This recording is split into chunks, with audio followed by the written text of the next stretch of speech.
Welcome to UMC Portal and ultrabooknews.com. My name's Chippy, and in this video I'm going to just talk about the Lenovo Yoga 11S. So that's the 11-inch version of the Yoga 13, which was introduced well over a year ago. And this one has been reviewed before many times. You'll find reviews out there, but I've got a hold of it because one, it was available for review, and number two, it's just been available at $699 in the US, which is actually, considering what it is, a pretty nice price. And it's a very attractive convertible as well, not only because of this orange, which is really an amazing color. Actually, it's a color that for me seems to be quite manly and unique, and yet it appeals to so many people. And like I say, it draws attention in a very sort of, not a very I'm different way, but in a kind of a quality way. I really like the color. It's obviously interesting because of the yoga finish, the yoga style, the yoga two-in-one capability. But let me just take you around the device, and as I take you around the device, I'll tell you about the results of the review that has been up for a week on ultrabooknews.com. I'll give you some highlights about who this device is for. So it's going to be about 5 to 7 minutes worth of video. Grab yourself a cup of tea and we'll go around the device. So the Lenovo Yoga 11S is the full Windows 8 version of the Yoga 11. This is not the RT version. Running on ARM platform, it's running on Core i3 Intel platform, full Windows 8 and Windows 8.1 free upgrade. Let me just take you down around the device then. In terms of ports here, we've got USB 3, an HDMI, and then we've got a volume rocker switch here. Now, USB 3 and HDMI are full size, so on a device of 1.3 kilograms and of this size and mass, it's actually pretty nice to see that. Another USB 3 port here, and then we have a full SD card slot as well. So if you're a photographer in the field or a videographer, this is actually a really interesting device for you to be in the field with, because I'll talk about the processing power later and some of the features. It's got full ports and a full SD card slot. Really sturdy build. It's got a rubberized finish. Of course, that's the Clementine orange there. On the back, it's fairly clean. There are no removable batteries here, and we'll talk about battery life in a minute. But it is nice and clean and grippy. Opening it up, I'll open it like that so I can just show you the keyboard simply. You've got that great Lenovo keyboard quality. Now this is an IdeaPad, which is the lower end of their two ranges. They have their IdeaPads and their ThinkPads in terms of PCs. So it's not quite a ThinkPad style keyboard, but it's a very good keyboard. Unfortunately, it's not backlit, but it's stress-free, quick and productive. And I think most people will be able to get on with this without any problems at all. The touchpad is a good high quality module. The only thing I'll say is that because this is a small device, the touchpad has to be a little bit smaller, and you might find yourself actually catching the edges of the touchpad and triggering Windows 8 side swipes, which is a little bit undesirable. But as you get used to the device, I think that will reduce, maybe not to zero, but will reduce. Integrated buttons on there, so it's it's a buttonless pad, and it's pretty nice all around. So that keyboard and mouse working fascia is really good quality. Now go to the screen here. We've got an IPS screen, but it's 1366 by 768. So on an 11.6 inch device, it's really not too much to moan about here, because it is quite a small screen. But if you're looking for full HD, if you've got perfect vision, you might be able to get more out of a full HD or a 1600 by 900 resolution on this size.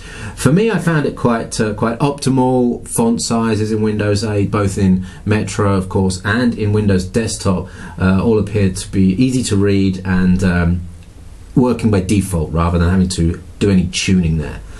It's a full 10-point. Maybe I shouldn't say 10-point, but it's a touch screen, and I'm just going to quickly tell you whether it's 5-point or touch point. I've forgotten at this stage, sorry. System properties.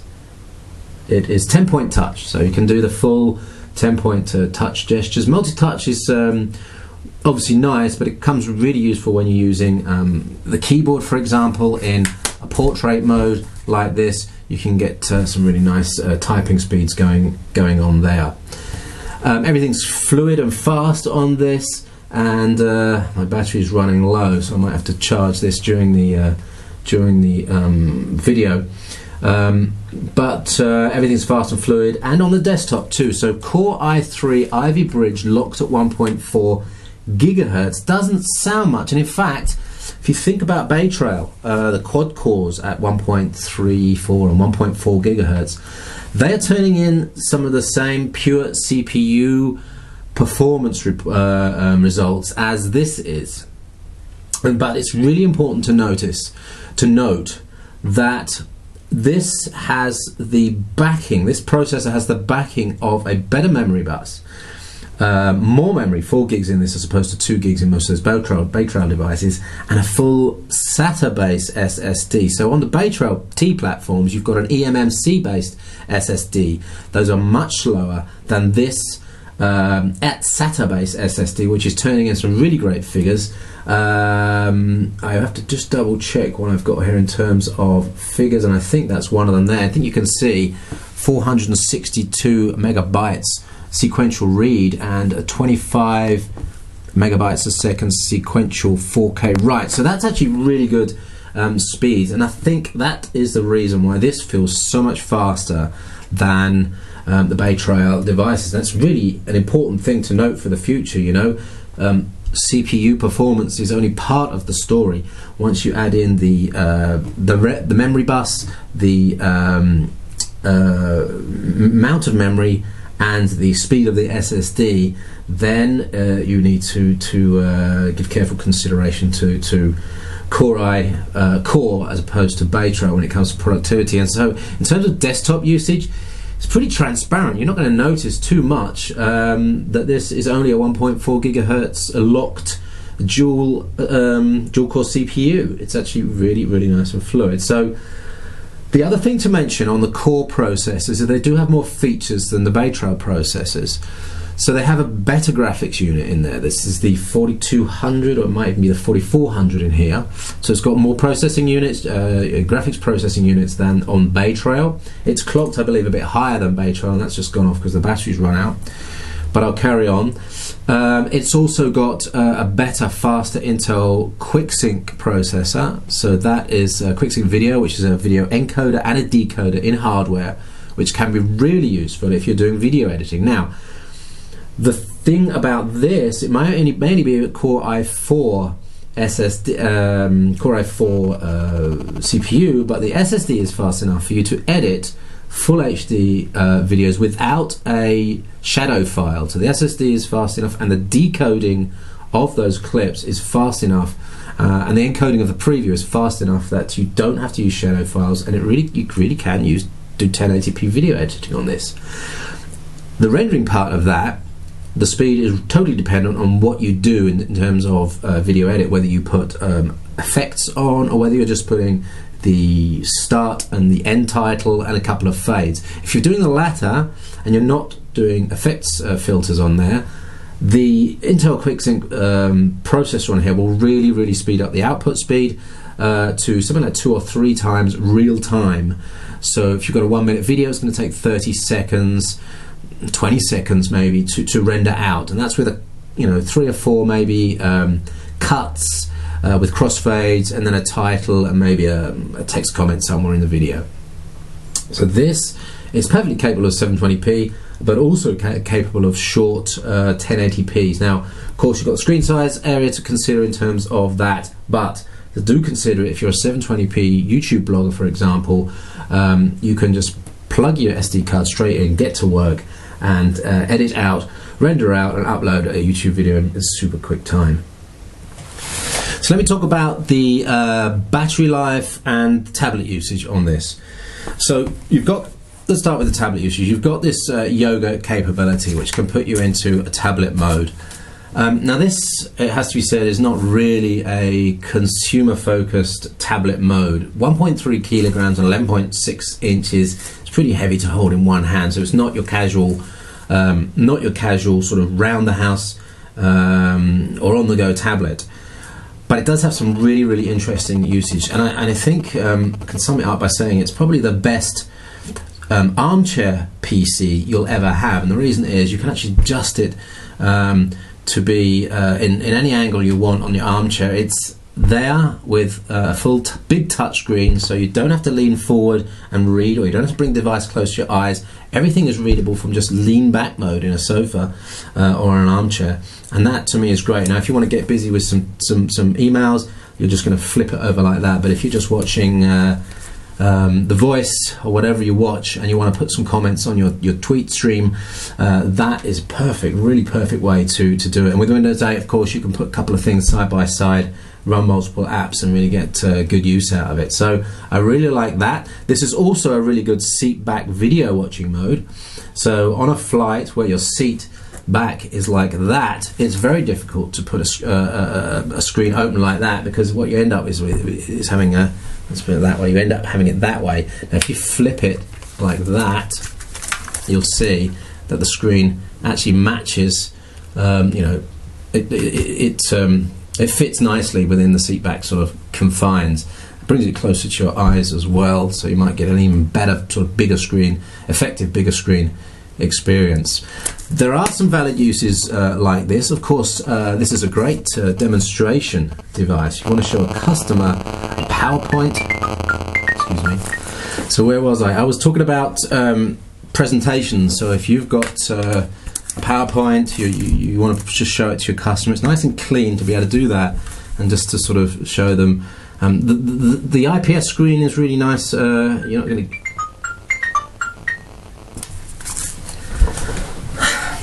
presentations. You can use it for presentations.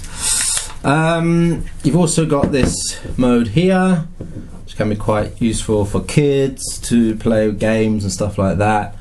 So that's quite a useful mode as well. So despite this not being a consumer tablet, it has some really nice usage scenarios anyway. And that hinge is not. There's nothing negative about it in terms of it being a sub notebook. You really have got a great sub notebook build here with a nice solid hinge that you just can use in other ways. And I think that this is one of the designs that, although this you know, fingers on the keyboard thing is a little bit awkward feeling, I think the modes that this is most ideal for is are not including, you know, fingers on the keyboard type situations. You know, these tent modes, etc., don't include having to put your fingers on the keyboard, so think about that. Battery life. So this is Ivy Bridge 3rd generation core, and it's got a 42, let me double check for you, 42 watt hour battery inside, which is actually pretty good. Some of the new Haswell devices are getting smaller batteries now because it's more efficient, and so they're going for smaller batteries. Of course, the Haswell version of this will have the same battery, 42 watt hours, and it will be much better in terms of low usage scenario battery life. So watching videos, typing, basic browsing, you'll get a much longer battery life. As you move up the range of sort of usage scenarios through video editing or gaming, the difference is less. But this actually, I was pretty surprised at how good it was, and I want to refer to my review just to give you a couple of battery life figures that that I did in a number of tests. I did, in fact, a little bit too much battery testing on this one. So what I did is summarize is that if you want to do web-based interactive work, so social networking, HTML5 apps, I ran about 5 apps over Wi-Fi with 50% screen brightness, and it was 4.5 hours equivalent battery life. So I was monitoring the drain rather than doing it for 4.5 hours. So over a period of 10 minutes, doing that resulted in something like 9.6 watts of drain average. So that equates to 4.5 hours battery life. If you want to use it just as a typewriter, as a word processor, you can turn Wi-Fi off, get yourself into even a darker room and turn the screen brightness down. You'll get 6.5 hours out of it. Actually, that was with Wi-Fi on. Video playback looked like about 6 hours of battery life, so really not too bad. 6 hours of video playback is pretty good on this device, I think. The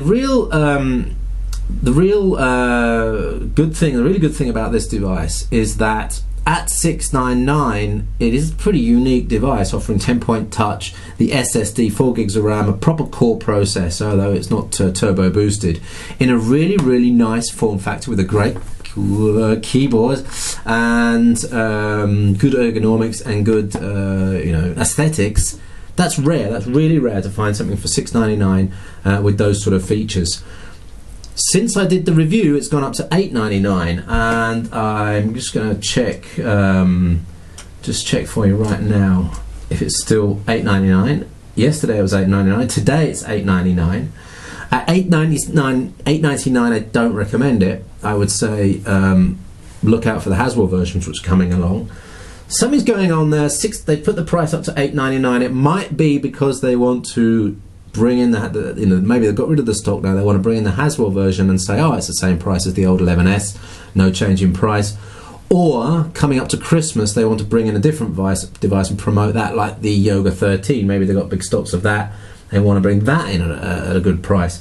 So my tip for you is watch out for the prices, both at Lenovo.com or wherever you are, and keep a daily note of the prices. And if it drops to $699 or below, it's kind of like strike price. If this sort of device is the sort of device you're looking for, at $650, it's an absolute bargain.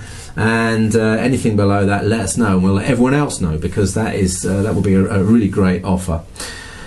So, is there anything else I need to tell you? There's one thing that I need to tell you about the Wi-Fi performance, and this is a topic we've had with Lenovo IdeaPads before. It's not that strong. It's not as bad as some devices I've tested, and I would say it's acceptable for home use, but you need to be in the same room as the hotspot, or maximum one thin wall away from the hotspot. I worked 2 walls away from the hotspot with this, and it wasn't good. It wasn't a good experience compared to some other Ultrabooks I've had. So keep it in sort of 1 room range of a hotspot and you'll be fine. But in general, it's not a top performer in terms of Wi-Fi. So, what did I say in terms of summary on my review? Yeah, just some things that were missing. So, for example, there's no Haswell, there's no NFC, there's no backlight on the keyboard. What else? No WiDi on the Wi-Fi, and the Wi-Fi is probably average to lower quality Wi-Fi performance. But at $699, really worth buying if this is the sort of device you're looking for. At $650 or anything below, it's an absolute bargain. Don't buy it at $899. But in general, I think this is a really great implementation of the Yoga. In fact, the best implementation of the Yoga so far, because it's such a nice compact form factor. I would really love to see in 2014 them slimming this down with a Yoga 2 Pro 11S to just knock a millimeter or 2 off that, but more importantly a couple of 100 grams off the weight to just turn it into a more usable consumer tablet. It's phone call day. I think that was about all I wanted to say anyway. So that's the Lenovo Yoga 11S. I will have the Lenovo Yoga 2 Pro coming soon, maybe next week. What's the date? The 11th. Yeah, maybe even Saturday of this week on the 15th. But the other one I've got here right now, and I have to say thanks to Lenovo for sending all these devices over. This is the X240 with Haswell. No touch on this one, and it is the 1366 by 768 12.5 inch screen. It's also the hard drive version, not the SSD version. But this is a really interesting device because it's in the ThinkPad range, so it's got ThinkPad quality keyboard, it's got the ThinkPad quality touchpad, it's a matte screen, it's got upgradability, it's got removable battery, it's got a docking port on it, it's got an internal battery as well, so you can actually do hot swap of the battery and, without having to worry about it turning off. And what was the other thing? Yes, it's available with a 1920 by 1080p screen and an SSD, so and of course really nice Wi-Fi quality on this. So I'm reviewing that one now on ultrabooknews.com, so I hope you join us for a good conversation about that one. The 400S, I think that 400S was obviously another one that we will try and get hold of, but I think we'll do that one. We'll do the Yoga 2 Pro. We've got another couple of other devices. I think the Dell Venue 8 Pro is coming as well, so that will be, I'll be reviewing that more on UMPC Portal. That's a an ultra mobile sort of tablety productivity device. And maybe one more, I can't remember what that was, maybe a Dell, I can't remember. Anyway, that's it for now. Lenovo Yoga 11S review. Hope that was helpful. If it was, please do the honors and like or share. Don't forget to subscribe so that you can get notified of all the new videos. And visit us on ultrabooknews.com and umpcportal.com. My name's Chippy, at Chippy on Twitter. Thank you for watching.